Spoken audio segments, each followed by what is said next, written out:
بسم اللہ الرحمن الرحیم. محترم عزیز بلگامی،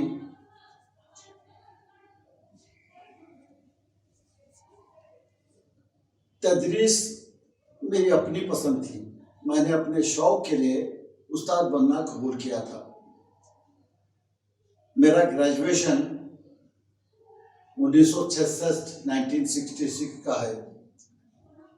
اس وقت بڑی آسانی سے ملازمتیں مل جاتی تھیں، لیکن میں نے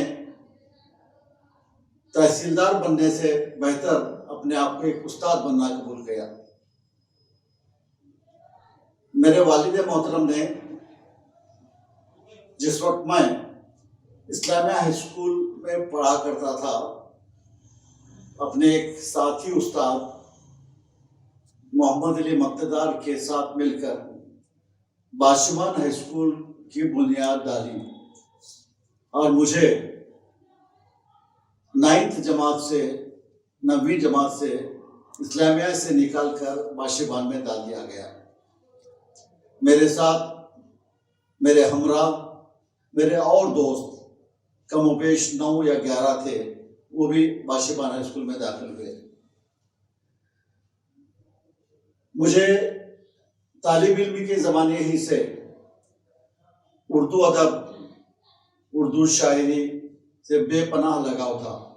میں نے 9ویں اور 10ویں میں، آپ یقین مانیے، ابن صفی کے تمام تر ناول پڑھ ڈالے تھے. میرا بہترین کلیکشن جو میں پڑھا کرتا تھا وہ غالب، چکبست، اقبال اور علامہ سیماب اکبر آبادی تھے. جس وقت میں باشمان میں زیر تعلیم تھا، اس وقت چھوٹی جماعتوں کو میں پڑھایا کرتا تھا. اور پھر جس وقت میں ایس ایس سی کے بعد کالج میں داخلہ لیا، تو اپنے آف پیریڈ میں واپس باشمان ہائی اسکول آ کر 8 اور 9 جماعت کے بچوں کو پڑھایا کرتا تھا. گویا بیک وقت میں ایک استاد بھی تھا اور کالج کا طالب علم بھی تھا. باشمان ہائی اسکول میں میں ایک کلرک کی حیثیت سے میرا نام اندراج کیا گیا تھا. جس وقت میں نے گریجویشن کیا، اس زمانے میں اردو شاعری کا بول بالا بیلگام میں تھا. حضرت قمر بیلگامی، حضرت شوکت بیلگامی، ماہر، رونق جیسے بے شمار شعراء اپنی شاعری کا ڈنکا بجائے ہوئے تھے. میں نے بھی شاعری شروع کی، اور میں نے اپنا استاد حضرت شوکت المحوی بیلگامی کو بنایا. شوکت المحوی بیلگامی کی مدد سے، ان کی اصلاح سے میں اپنے کلام کو مرصع کیا کرتا تھا. یہ وہ زمانہ تھا جب میں نے قطع تاریخ لکھنا بھی شروع کیا تھا. کچھ دن کے بعد مجھے احساس ہوا کہ شعراء بے شمار ہیں، نثر لکھنے والوں کی قلت ہے. اس لیے میں نے شاعری ترک کی اور اپنے آپ کو ایک مضمون نگار کی صورت میں نثر نگار بن کر سامنے آ گیا. آپ نے ٹھیک کہا، میں نے باشمان ہائی اسکول کا ترانہ لکھا ہے، لیکن آپ کو اس بات کی بھی اطلاع دوں میں کہ میں نے باشمان ہائی اسکول کا ترانہ لکھا ہے، غوثیہ ہائی اسکول ہیرے باغیڑوی کا ترانہ لکھا ہے، اردو ہائی اسکول خانہ پور کے ساتھ ساتھ الامین ہائی اسکول کا ترانہ بھی میں نے لکھا ہے. آپ میرے شاگرد رہ چکے ہیں، آپ اچھی طرح جانتے ہیں کہ باشمان ہائی اسکول کا ترانہ جب آپ طالب علم تھے روزانہ پڑھا کرتے تھے. آئیے میں اس کا ایک بند آپ کو سنا دوں. یہ مدرسہ، یہ چمنزار، یہ بہشت ادب، بیاد سید عمر پیر باشبان عرب، یہ بارگاہ اخوت، یہ رہبر کامل، یہ ارتکاز نظر ہے، یہ بیلگام کا دل، ادب کی بزم میں گویا یہ رونق محفل. کی بزم میں گویا یہ رہنے کے محفل، یہاں پہ گیسوئے اردو سنواری جاتی ہے، عروج نوع بشر اس سے فیض پاتی ہے۔ آپ کو شاید یاد ہوگا کہ یہ ترانہ آپ بھی پڑھا کرتے تھے۔ عزیز محترم، میرا پہلا نثری مضمون وہ تھا سیما اکبر آبادی کی شاعری پر، اور یہ اس زمانے میں اعجاز صدیقی کے شاعر میں شائع ہوا تھا، اور اسی کی بنیاد پر، اس مضمون کی بنیاد پر مجھے کرناٹکا اردو اکیڈمی کی رکنیت سے سرفراز کیا گیا تھا۔ پھر میں نے ہدا، خاتون مشرق، آج کل، تاریخی داستان، کھلونا، نور اور ایسے بے شمار رسائل میں نے مضامین روانہ کیے اور جو چھپے۔ خود کالج کے زمانے میں میں نے ایک سائیکلو سٹائل مجلہ افشاں نامی جاری کیا تھا۔ پھر بیلگام کے کم و بیش تقریباً تمام اخبارات سے میں وابستہ رہا، جس میں نمودار، نیوز فلیش، بیلگام سن، جوہر گفتار، جوہر صحافت نمایاں ہیں۔ صحافت سے بہت انس تھا مجھے۔ میں باشبان ہائی اسکول میں ٹیچر بننے کے بعد، چونکہ ایک سرکاری ملازم ہونے کے ناطے کسی اخباری صفحہ کا مدیر نہیں بن سکتا تھا، اس لیے میں نے اس وقت اپنے بہت ہی بہترین شاگرد مولوی فاروق حنان، جنہیں میں نے میم فاروق حنان کا نام دیا، ان کی تعاون سے جوہر گفتار شروع کیا، اور یہ 1979 کے قریب کا واقعہ ہے۔ پھر اس کے بعد 2012 میں نے اپنے طور پر ریٹائرمنٹ کے بعد بیلگام ایکسپریس 15 روزہ شروع کیا، جو کافی مقبول رہا، اور 2007 سے باقاعدگی کے ساتھ روزنامہ راشٹریہ سہارا میں لکھ رہا ہوں، اور روزانہ میری خبریں روزنامہ راشٹریہ سہارا میں آتی ہیں، مضامین آتے ہیں، اور میں روزنامہ راشٹریہ سہارا کے امپلائی کی حیثیت سے میرا نام ان میں درج ہے۔ میری صحافتی زندگی کا سب سے بڑا خوشگوار پہلو یہ تھا کہ مجھے ریاستی میڈیا گروپ کی طرف سے بہترین اردو صحافی کے اعزاز سے نوازا گیا، اور یہ اعزاز مجھے گلبرگہ شریف میں مرحوم سابق وزیر، ریاستی وزیر مرحوم قمر الاسلام کے ہاتھوں سے نوازا گیا تھا۔ عزیز، آپ نے پوچھا ہے کہ صحافت اور تاریخ سے بیک وقت کیسے میں نبھا لیتا ہوں، تو اس کی حقیقت یہ ہے کہ جس وقت میں نے جوہر گفتار شروع کیا تھا میم فاروق حنان کی معاونت سے، اس اخبار کی مقبولیت کے لیے اس میں نے ایک مستقل کالم بیلگام تاریخ کے آئینے میں لکھنا شروع کیا۔ یہ کالم اس قدر مقبول ہوا کہ اس کو پڑھنے کے لیے عمومی طور پر لوگ اس اخبار کو خریدا کرتے تھے۔ پھر میں نے سوچا کہ اس پر مزید تحقیق ضروری ہے۔ آپ یقین مانیے کہ مسلسل 12 سال کی محنت کے بعد میں نے مختلف مقامات کا دورہ کیا، تاریخی کتابوں کا مطالعہ کیا، جس میں تاریخ فرشتہ، واقعات مملکت بیجاپور، بیلگام گیزٹ اور بہت سی کتابیں تھیں۔ پھر پورا مواد اکٹھا کر کے میں نے بیلگام تاریخ کے آئینے میں یہ کتاب 2008 میں مرتب کی، اور اس کو اشاعت پذیر کروایا، اور اس کی کل صفحات 248 تھے۔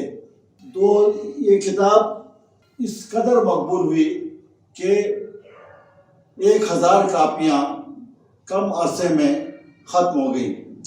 اس کتاب کا اجرا افتتاح محترم ڈاکٹر اسحاق جمکھانے والے صدر ممبئی وقف بورڈ، وزیر ممبئی اسمبلی تھے. پھر اس کے بعد میں نے اس کا دوسرا ایڈیشن عوامی اصرار پر 2018 میں شائع کیا، اور اس کو جب اور اس کا اصرار بڑھا تو چند لوگوں کی طرف سے یہ فرمائش آئی کہ جو لوگ اردو نہیں جانتے، جن کی تعلیم مراٹھی، کنڑ یا انگریزی میں ہوئی ہے، ان کے لیے اردو سے ہٹ کر کسی کتاب کو مرغوب کیا جانا چاہیے. پھر میں نے اس کا ہندی ایڈیشن نکالا. اس میں میرے بیٹے منیب عادل کا بہت بڑا ہاتھ رہا ہے. اور اس کے بعد یکے بعد دیگرے تقریباً 7 کتابیں میری منظر عام پائی. بیلگام تاریخ کے آئینے میں، اردو گرامر کمپوزیشن، شوکت بیلگامی فن و شخصیت، حج عمرہ اور زیارت، مدنی نرسری نظمیں، اور اس کے بعد اب ہندی. اور اس کے بعد میرا ابتدائی تعلیم چونکہ مراٹھی زبان سے تھی، اس لیے مہاراشٹر کے ایک مقبول صحافی باڑ نے اپنی کتاب مراٹھی کی مجھے اردو میں ترجمہ کرنے کے لیے دی، اور یہ ترجمہ شدہ کتاب کشمیری قیامت نام سے منظر عام پر آئی اور کافی مقبول ہوئی. میں نے حج اور عمرہ بھی کیا، اور وہاں کے حالات اور وہاں کے تجربات کے روشنی میں نے یہ حج و عمرہ زیارت کتاب بھی مرتب کی. ہندی کتاب کا نام میں نے بیلگام اتہاس کے درپن میں رکھا ہے، جو بہت ہی پسند کی جا رہی ہے. آپ کا سوال یہ ہے کہ صحافت میری نظر میں کیا ہے. میں سمجھتا ہوں کہ صحافت اور جرنلزم حقائق سے آگاہی کا نام ہے، سچائی جاننے کا نام ہے، اور اس کا تعلق انسانی زندگی سے چولی دامن کا رہا ہے.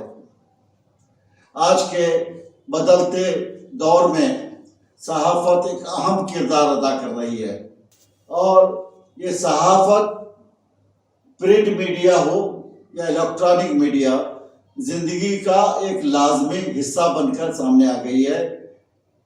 گویا یہ چوتھا ستون بھی کہلاتی ہے. صحافت انسانی اقدار کے تحفظ کی ضامن بھی ہوتی ہے. مجبور اور مظلوم انسانوں کے جذبات کا اظہار بھی ہوتی ہے. تاریخ گواہ ہے کہ جب کبھی ظلم نے سر اٹھایا ہے، صحافت کے قلم نے اس سر کو قلم کر دیا ہے.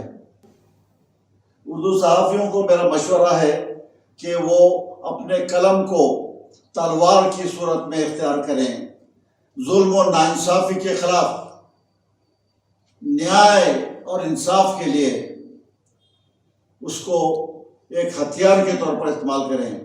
سچائی کو منظر عام پر لائیں اور جھوٹ کا کلا کما کریں.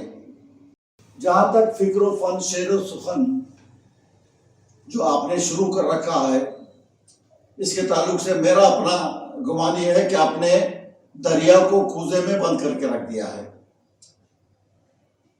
یہ آپ کا خاصہ یہ ہے اس میں کہ آپ نے جہاں اونچی اونچی شخصیتوں کو، ادب کی قداور شخصیتوں کو اس میں شامل کر کے عوام سے متعارف کروایا ہے، وہیں کار گمنامی میں پھنسے ہوئے دور دراز کے وہ شعراء اور وہ فنکار، اردو کے شعراء فنکار کو بھی آپ نے لوگوں سے متعارف کروایا ہے. میں ابھی دیکھ رہا ہوں کہ پچھلے کچھ ہفتے پہلے آپ نے شریف احمد شریف بیلگام کے ایک صحافی، شاعر اور اینکر کو پیش کیا تھا، اور ابھی پچھلا ایڈیشن آپ نے بیلگام کے ایک دور دراز علاقے کروشی نامی شہر کے ایک نوجوان قلمکار، شاعر اور اردو کا مجاہد آفتاب عالم کو پیش کیا ہے. میں اس کو آپ کی اپنی محنت آپ کے اپنی جستجو اور کاوش کا نتیجہ قرار دیتا ہوں۔ اور علامہ اقبال کے اس شعر کو عزیز میں نے پہلے کہہ دیا ہے کہ میں نے شاعری ترک کی ہے، لیکن اب بھی شاعری کے اوزان پیچ و خم سے واقف ہوں۔ آپ نے مجھ سے میری شاعری سننے کی فرمائش کی ہے، تو لیجئے آپ کے سامنے ایک نظم کا ایک بند پیش کر رہا ہوں۔ یہ نظم حالات حاضرہ پر لکھی گئی تھی، جو پہلے حالات تھے وہی حالات آج بھی ہیں۔ سنیے: نالہ کش آہ بلب مائل فریاد ہیں ہم، نالہ کش آہ و بلب مائل فریاد ہیں ہم، پھر بھی آزاد ہیں، آزاد ہیں، آزاد ہیں ہم۔ ہوگا اس ملک میں ہر سمت تعصب سے گریز، خواب دیکھے تھے مگر اس کی یہ تعبیر نہیں۔ ذہن و احساس تو اب بھی ہے ہمارے محکوم، فرق اتنا ہے کہ بس آہنی زنجیر نہیں۔ ہر دل فرد میں اب بھی ہے کدورت پنہاں، اب تعصب سے ملوث یہ تکلم کیوں ہے؟ زیست خاموش ہے، چھائی ہے اداسی کی گھٹا، بحر بے پایاں میں موجوں کا تلاطم کیوں ہے؟ کیسے سیراب ہوں میکش یہ وہ میخانہ ہے، جس میں ساقی تو ہے موجود مگر جام نہیں۔ اے صمد عظمت رفتہ کی فقط یاد ہے ہم، پھر بھی آزاد ہیں، آزاد ہیں، آزاد ہیں ہم۔ نوجوان شعراء، ادبا اور صحافیوں کے نام پیغام کی صورت میں میں کہوں گا کہ محض قافیہ پیمائی، تک بندی سے اونچا اٹھ کر ایسی شاعری کیجیے جو نوجوانوں کے خون کو گرمائے۔ بے خوف اور بے لاگ تحریروں کی ضرورت ہے۔ صحافی حضرات بھی جان لیں کہ وقت کا مورخ آپ کے ہر عمل کا حساب رکھ رہا ہے۔ آپ کی رپورٹ اور خبر میں خوشامد کی بو نہ آئے، بس سچائی اور سچائی کے علاوہ کچھ نہ لکھیں۔ وآخر دعوانا ان الحمدللہ رب العالمین۔